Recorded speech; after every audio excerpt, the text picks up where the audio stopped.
भोली भाली लड़की खोल तेरे दिल की प्यार वाली खिड़की। ये गाना तो आपने जरूर सुना होगा, काफी लोकप्रिय गाना रहा। और ये गाना जिन पर फिल्माया गया वो थी सिने जगत से अपने लौकिक जीवन का सफर शुरू करने वाली ममता कुलकर्णी। ममता कुलकर्णी हाल ही में महाकुंभ पहुंची और महाकुंभ में उन्होंने संन्यास लिया। न सिर्फ संन्यास लिया बल्कि किन्नरों की महामंडलेश्वर बन गए। आखिर क्यों बन गई महामंडलेश्वर ममता कुलकर्णी? नमस्कार, आप देख रहे हैं न्यूज मंडी और मैं हूं आपके साथ नंदिनी भारद्वाज। तो आज हम आपको उनका वो सफर बताएंगे जो उन्होंने ग्लैमर से लेकर और अब महामंडलेश्वर तक अपना सफर जो पूरा रहा वो सब उसका जिक्र हम आपके साथ करने वाले हैं। और साथ ही आपको ये बताने वाले हैं कि आखिर क्यों ममता कुलकर्णी किन्नरों की महामंडलेश्वर बन गई।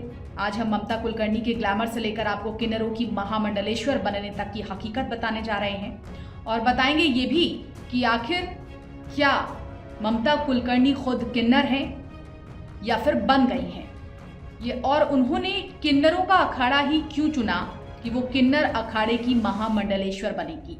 तो आपको वीडियो के अंत तक हमारे साथ बने रहना है और आज हम आपको बताएंगे उनका पूरा सफर।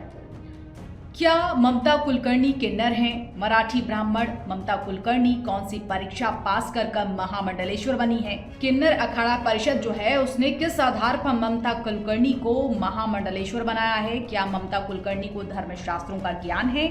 क्या ममता कुलकर्णी ने वेद पुराण ऋग्वेद आदि ग्रंथों का अध्ययन किया है क्या?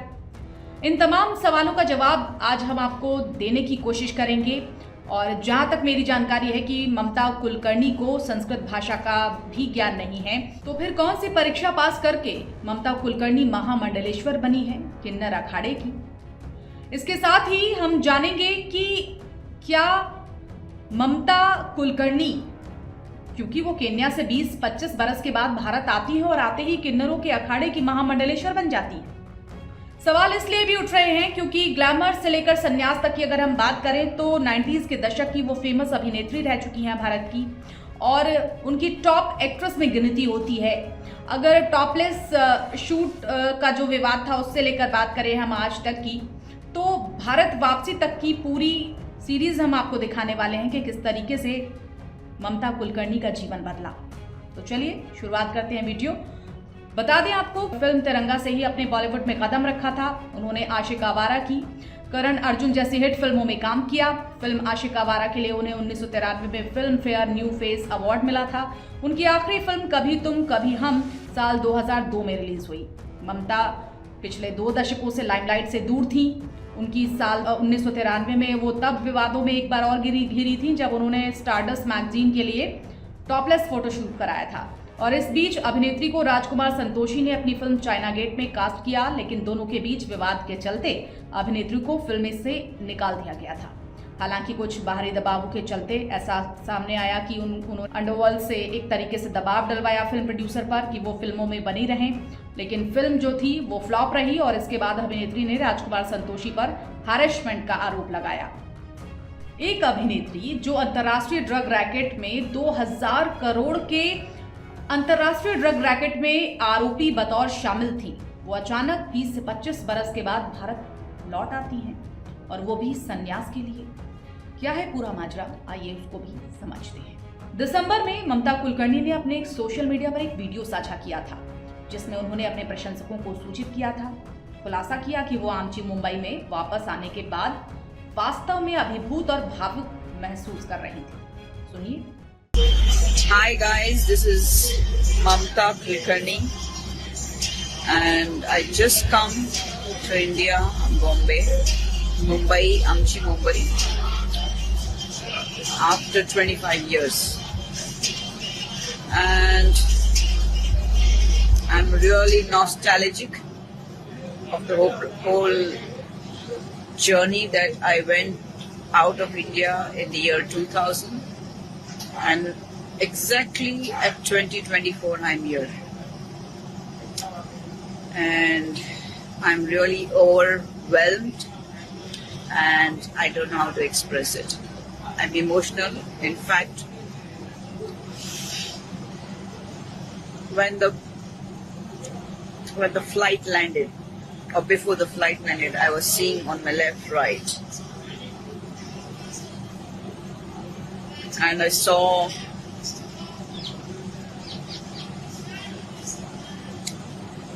my country from the top after 24 years, and I became emotional. I had tears in my eyes. I kept my foot outside International Mumbai Airport, and I again became extremely overwhelmed. And और अब इस मशहूर actress ममता कुलकर्णी ने महाकुंभ 2025 में मोह माया का त्याग करते हुए सनातन धर्म की राह चुनी है। ममता कुलकर्णी को किन्नर अखाड़ा ने दीक्षा देकर महामंडलेश्वर बना दिया है। उनका नया नाम अब श्री यामाई ममता नंदगिरी घोषित कर दिया गया है। किन्नर अखाड़े में ममता कुलकर्णी का पट्टाभिषेक होता है और इस मौके पर ममता पहले खुद का और अपने परिवार का संगम में पिंडदान करती नजर आती हैं। महाकुंभ में संन्यास लेते हुए वो अब माई ममता नंदगिरी बन चुकी हैं और किन्नर अखाड़े में महामंडलेश्वर की उपाधि भी प्राप्त कर चुकी हैं और अब ऐसा माना जा रहा है कि वो सनातन धर्म का प्रचार करेंगी। तो पट्टाभिषेक का जिक्र कर लेते हैं। पट्टाभिषेक में ममता कुलकर्णी ने प्रॉपर एक पारंपरिक तरीके से अपना पिंडदान किया, अपने परिवार का पिंडदान किया और फिर उनको महामंडलेश्वर घोषित किया। हम आपको तस्वीरों के जरिए दिखा रहे हैं। पट्टाभिषेक के दौरान ममता भावुक होती नजर आई। महामंडलेश्वर बनने के बाद ममता का पहला लुक आप देख रहे हैं, बहुत अजीब लग रहा है, लेकिन ममता कुलकर्णी शायद इससे व्यथित हैं, इसी वजह से थोड़ी भावुक भी नजर आई। थोड़ा सोचा जरूर होगा उन्होंने। ममता कुलकर्णी को महामंडलेश्वर की ये पदवी बता दें कि किन्नर अखाड़े ने ही दी है। जो ये किन्नर अखाड़ा जो था वो 2015 में बनाया गया था। वैदिक मंत्रोच्चारण के बीच उनका हल्दी से तिलक किया जाता है, सिंदूर से तिलक किया जाता है, उसके बाद उन्हें दुग्ध स्नान भी कराया जाता है। तस्वीरें आप देख रहे होंगे। और आपको बता दें कि साध्वी बनने और महामंडलेश्वर का पद मिलने के बाद अपना अनुभव भी उन्होंने साझा किया। ममता कुलकर्णी ने बताया कि वो 23 साल से फिल्मी दुनिया से दूर रहकर धार्मिक यात्रा पर थीं और एक दिन उन्हें आध्यात्म की शक्ति की अनुभूति महसूस होती है और उसके बाद उन्होंने सनातन धर्म के मार्ग पर चलने का मन बना लिया। बॉलीवुड अभिनेत्री ममता कुलकर्णी ने अपनी बॉलीवुड से दूरी क्यों उन्होंने बनाई, इस पर भी चुप्पी तोड़ी। साथ ही उन्होंने बताया और साफ किया कि किन्नरों की महामंडलेश्वर बनने का ही जो रास्ता था उन्होंने क्यों चुना, ये भी साझा किया। ममता कुलकर्णी उर्फ श्री यामाई ममता नंदगिरी ने आगे साफ किया कि उन्हें 23 सालों में ऐसी कोई परेशानी नहीं हुई जिससे वो साध्वी बन गई, बल्कि उनकी आस्था और उन्हें सनातन की ओर खींच ले आई है। उनकी आस्था ही ऐसा कर रही है। इस मौके पर ममता ने यह भी बताया कि अब बॉलीवुड में उनकी कभी वापसी नहीं होने वाली, वो धर्म के रास्ते पर ही चलेंगी, आगे बढ़ेंगी। और ममता इस दौरान कई सारे सवालों का जवाब देती हुई नजर आई। क्या आपको किन्नर अखाड़े के बारे में पता है? अगर नहीं तो आगे हम आपको उसी के बारे में बताने वाले हैं और ये भी बताने वाले हैं कि आखिर ममता कुलकर्णी ने किन्नर अखाड़ा ही क्यों चुना और वो किन्नर अखाड़े की ही महामंडलेश्वर क्यों बनी है।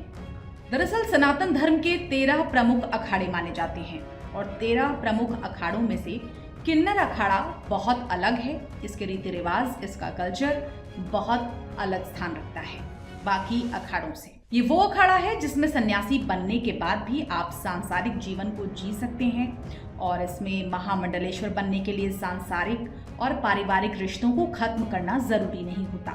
यही कारण है कि ममता कुलकर्णी ने इस अखाड़े को चुना है। अब वो भौतिक जीवन भी जी सकेंगी, सांसारिक जीवन भी जी सकेंगी और अब सन्यासी बनकर भी रहेंगी।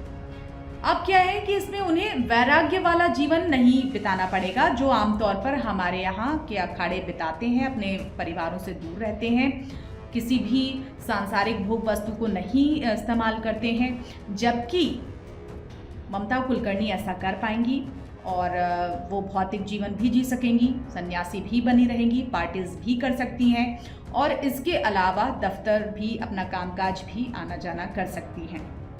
तो कुल मिलाकर यही वो वजह मानी जा रही है कि ममता कुलकर्णी ने किन्नर अखाड़ा चुना।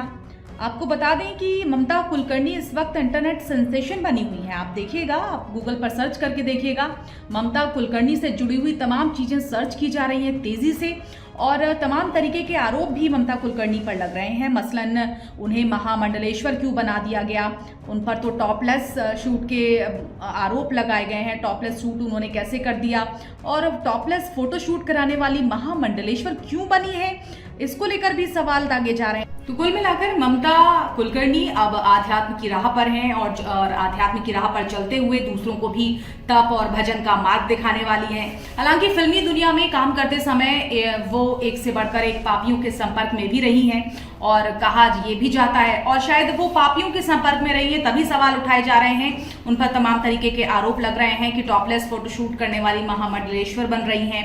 हैरानी हो रही है लोगों को और यहाँ तक कि वो सनातन धर्म का अपमान भी समझ रहे हैं और एक तरीके से देखा जाए तो बहुत सारे सवाल उठ रहे हैं ममता कुलकर्णी को लेकर। ये कहा जा रहा है कि डॉन छोटा राजन के टेलीफोन के चलते ममता कुलकर्णी को चाइना गेट समेत कई फिल्मों में काम मिला था। इसके बाद ममता का नाम अंतर्राष्ट्रीय ड्रग माफिया विक्की गोस्वामी के साथ भी जुड़ा। 2000 करोड़ रुपए की ड्रग तस्करी के मामले में 1997 में सऊदी अरब में विक्की को 25 साल की सजा सुनाई गई थी और इस पर इस्लाम कबूल करने की वजह से और जेल में इस्लामिक पद्धति से ममता कुलकर्णी से निकाह करने के कारण वो 5 साल बाद जेल से छूट भी गया था। इसके बाद दोनों ने केन्या में क्वालिटी टाइम स्पेंड किया, ऐसी भी खबरें आई हैं। हालांकि ममता कुलकर्णी विक्की से निकाह की बात से इनकार कर रही हैं और अब लेकिन वो विक्की से प्यार से इनकार बिल्कुल अच्छी तरीके से सापट तरीके से नहीं कर पा रही हैं, दबी जुबान में कर रही हैं। हाँ, लेकिन लेकिन जो सनातन धर्म से जब वो जुड़ रही हैं तो लोगों के तमाम सवाल हैं। क्या आपके भी जहन में ऐसे तमाम सवाल हैं और क्या इस वीडियो से आपको आपके सवालों के जवाब मिले हैं? और ये भी पूछेंगे इस पूरे मुद्दे पर आपकी क्या राय है, हमारे साथ जरूर कमेंट के जरिए साझा कीजिएगा। फिलहाल मेरे साथ इतना ही, बने रहिए हमारे साथ। नमस्कार।